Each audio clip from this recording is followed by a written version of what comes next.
Assalamualaikum warahmatullahi wabarakatuh. Waalaikumsalam warahmatullahi wabarakatuh. Selamat siang anak-anak semua. Siang. Bagaimana kabarnya? Baik. Nah, sebelum kita mulai pembelajaran, alangkah baiknya kita memulai pembelajaran dengan berdoa terlebih dahulu. Berdoa dimulai. Berdoa selesai. Nah, selanjutnya Bapak akan mengecek kehadiran anak-anak semua. Oke. Amira, Hadir. Hamzah, Hadir. Malika, Hadir. Ulfa, Hadir. Resti, Hadir. Elsa, Hadir. Vita, Hadir. Mina. Hadir. Oke, semua ya. Hadir semua.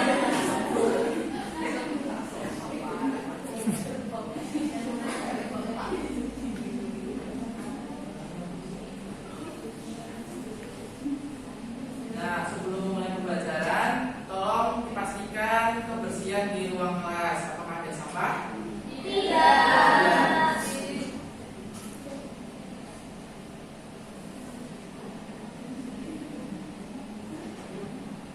Sebelum memasuki materi, Bapak ingin mengajak kalian semua untuk tetap semangat karena kan sekarang udah di jam terakhir ya. Ya. Tahu kan semangat?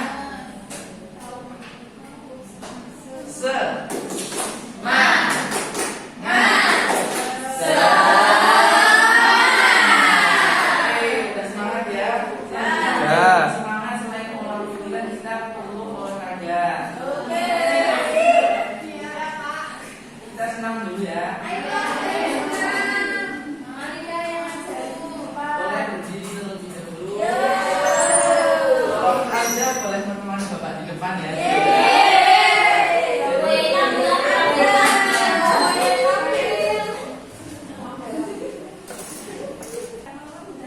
Oke, udah siap semua? Yuk. Kanan, kiri,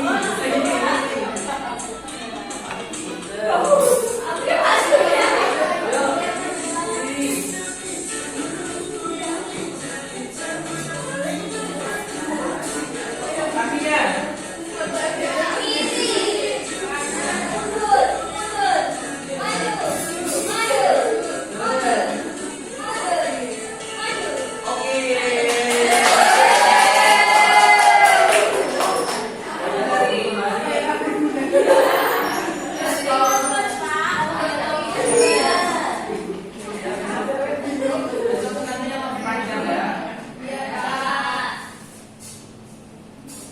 Oke, Bapak ingin bertanya terlebih dahulu. Mungkin dari teman-teman semua ada yang pernah berdebat atau menonton orang berdebat? Boleh angkat tangan misalkan cari satu contoh gitu. Boleh ambil. Apa perdebatan apa? Oh, pernah debat pilpres. Oke, berarti udah ada gambaran ya terkait debat. Selanjutnya, Bapak akan menjelaskan materi tentang debat. Debat adalah pembahasan atau pertukaran pendapat mengenai suatu hal. Nah, biasanya tujuannya untuk mempertahankan pendapat masing-masing pihak. Dalam berdebat biasanya menambahkan informasi, data, atau bukti untuk mempertahankan pendapat. Tujuan dari sini dilakukannya debat. Yang pertama, tujuan debat itu agar masing-masing tim dapat membalikan pendapat lawan dengan argumen atau bukti yang relevan sehingga lawan menyetujui pendapat kelompoknya. Fokus dalam debat ini adalah mempertahankan argumen. Kemudian ada ciri-ciri debat. Yang pertama, terdapat dua tim yang berdebat. Jadi artinya dalam bentuk fisik ini ada tim, ada kelompok, dua kelompok atau tiga kelompok. Yang selanjutnya terdapat dua sudut pandang. Sudut pandang ini terdiri atas pro dan kontra terhadap mosi. Yang ketiga terdapat topik atau isu yang diperdebatkan. Ini bisa dibilang mosi ya. Kemudian terdapat argumentasi. Yang terakhir terdapat pihak penengah, maksudnya artinya pihak penengah ini bisa ada dan tidak ada.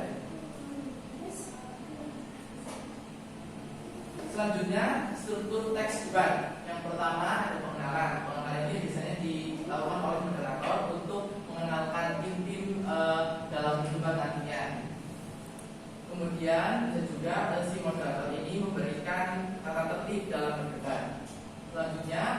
argumen. Dan tahap ini masing-masing kelompok terdiri dari tim afirmasi, oposisi atau tim netral. Mereka memberikan argumen pembuka dan proses selanjutnya ada debat. Pada bagian ini pihak afirmasi, pihak oposisi saling memberikan sanggahan lalu ditengahi oleh pihak netral. Yang keempat ada simpulan dari pihak atau kelompok afirmasi, pihak oposisi, pihak netral menyampaikan simpulan terkait mosi pendapat serta sanggahan dari tim lain. Yang terakhir ada penutup. Pada bagian ini moderator memberikan simpulan secara keseluruhan tanpa berpihak pada pihak manapun. Kemudian kegiatan cepat dengan cepat.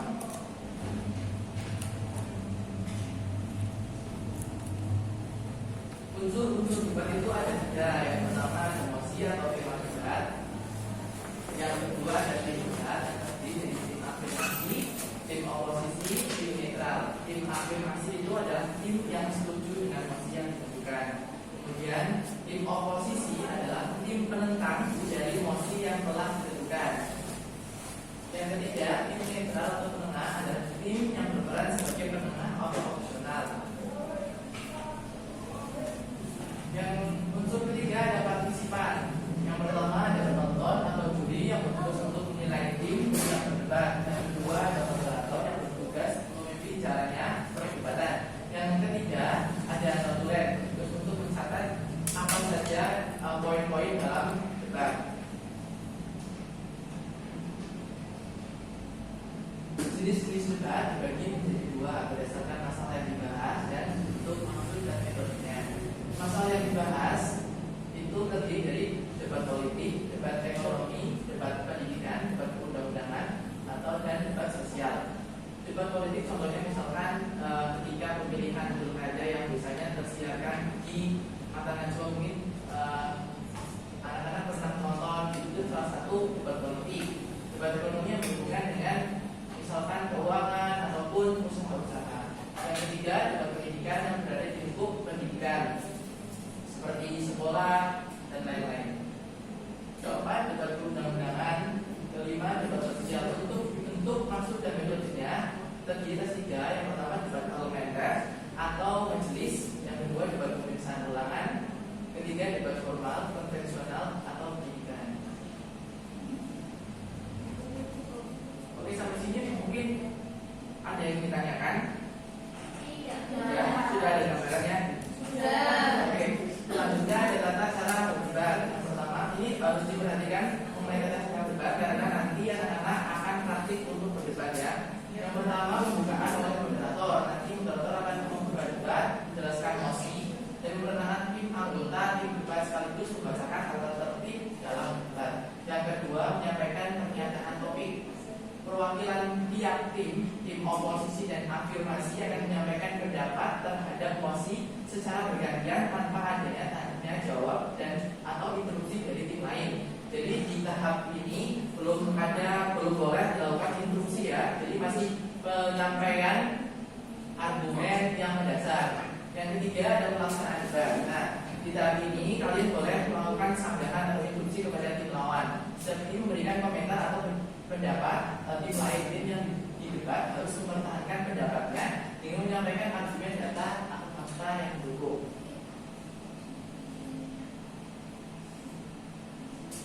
Selanjutnya simpulan. Setiap tim menyampaikan simpulannya terkait mosi yang tadi sudah ditentukan. Setelah mendengar pendapat, menerima sanggahan dari tim. Bagian ini bisa juga disebut sebagai closing statement. Yang terakhir ada penutup. Moderator menutup kegiatan diskusi dengan memberikan ringkasan.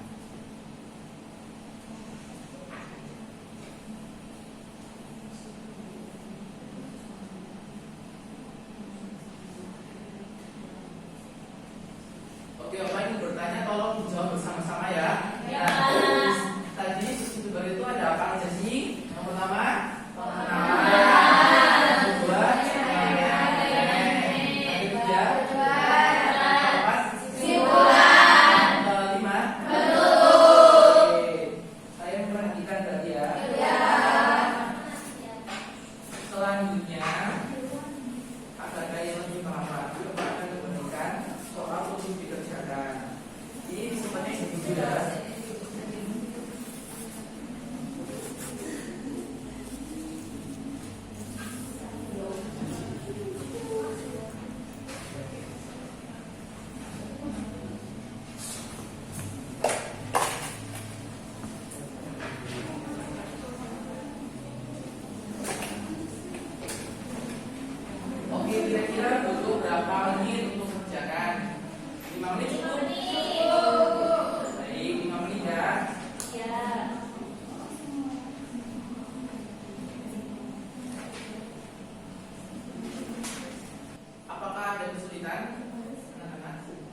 ada ya.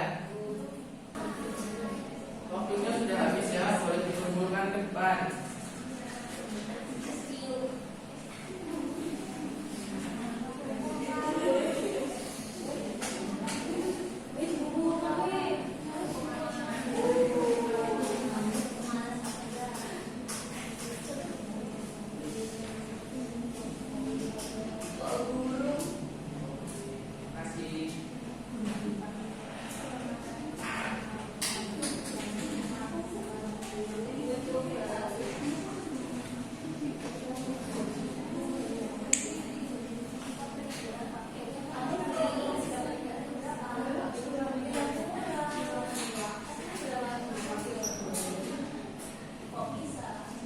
Dan selanjutnya Bapak akan menayangkan video, contoh video debat. Sudah kalian ada gambaran secara langsung ya.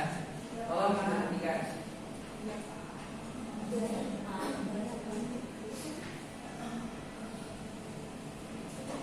Saat ini semakin banyak hutan yang menjadi lahan pembuatan mal ataupun gedung modern lainnya.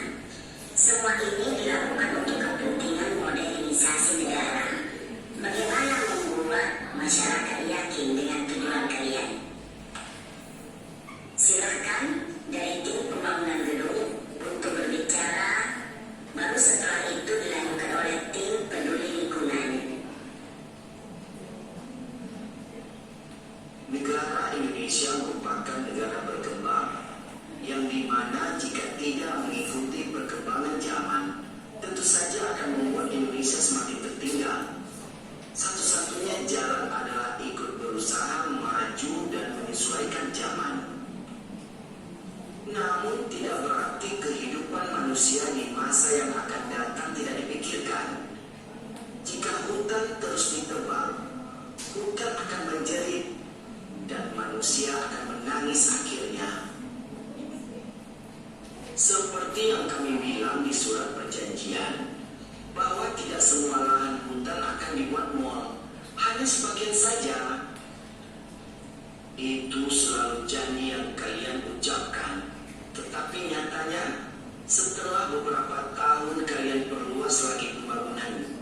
Contohnya hari ini, dulu pun bicaranya hanya sebagian, akhirnya mau ambil semua hutan. Ini untuk kebaikan negara. Jika Anda tidak peduli dengan negara, Anda tidak berhak tinggal di sini. Tetapi tidak seperti itu caranya. Lagian bukan tugas kalian menentukan saya berhak atau tidak tinggal di sini. Semua harap tenang dan tetap berpegang dengan peraturan bahwa tidak ada pembahasan di luar tema dan menyudutkan masing-masing pihak. Terima kasih.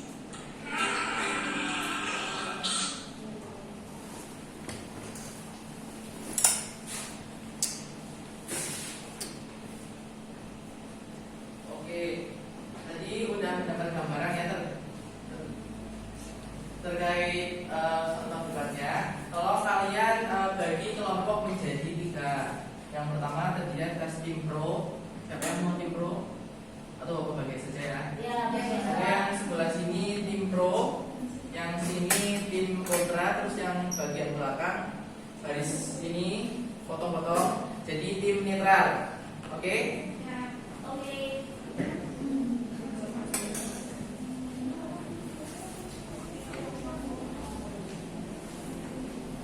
Nanti kalian bisa tulis argumen kalian di kertas ini ya.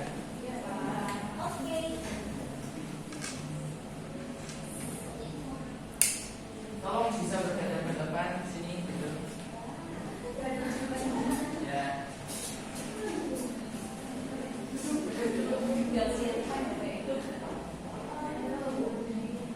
Oke, Bapak beri waktu 5 menit untuk mengumpulkan pendapat atau jawaban.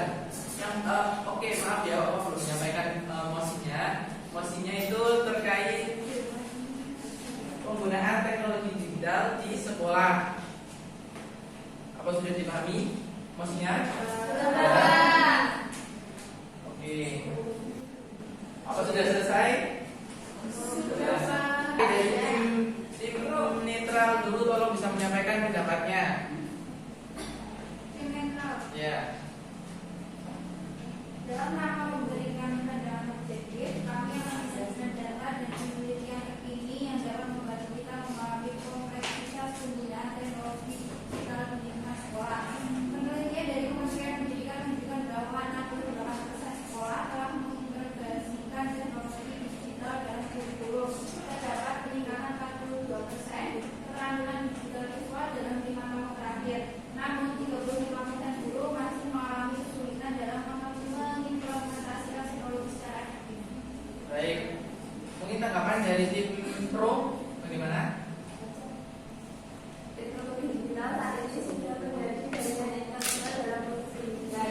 Keberadaannya tidak hanya sekedar alat bantu, melainkan sarana transformasi fundamental dalam cara kita belajar dan berinteraksi. Poin-poin utama kami, akses informasi yang lebih luas dan cepat, pengembangan keterampilan digital yang sangat dibutuhkan di era global, metode pembelajaran yang lebih interaktif dan personal, kesiapan siswa dalam menghadapi tantangan teknologi masa depan. Baik.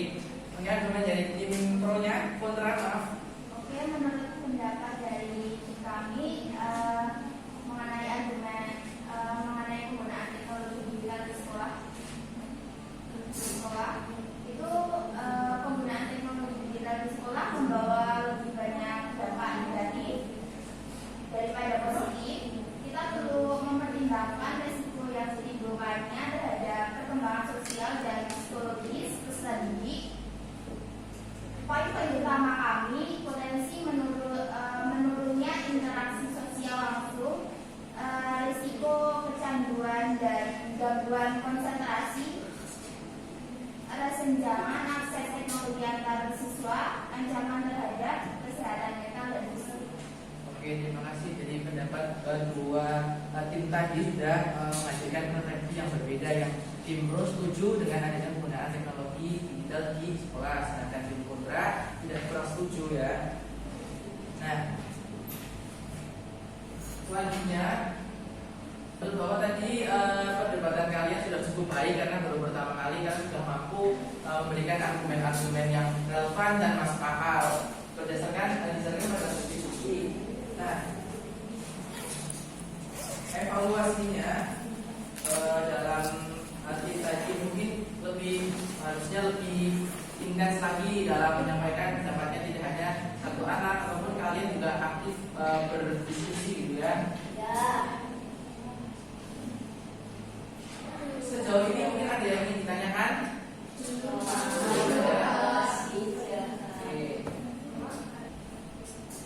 Pertanyaan terakhir, mungkin salah satu dari kalian itu ada yang bisa menjawab pertanyaan Bapak, apa itu penelitian debat? Berangkat tangan. Oke, Bapak Edi. Debat adalah pembahasan dan juga pertukaran pendapat mengenai suatu hal dengan saling memberi alasan untuk mempertahankan pendapat masing-masing pihak. Oke, betul sekali. Tepuk tangan dulu semuanya. Nah, karena kalian keren-keren banget hari ini, boleh tepuk good job dong. Ya, good job asik deh ya. Oke, 1, 2, 3. Good job.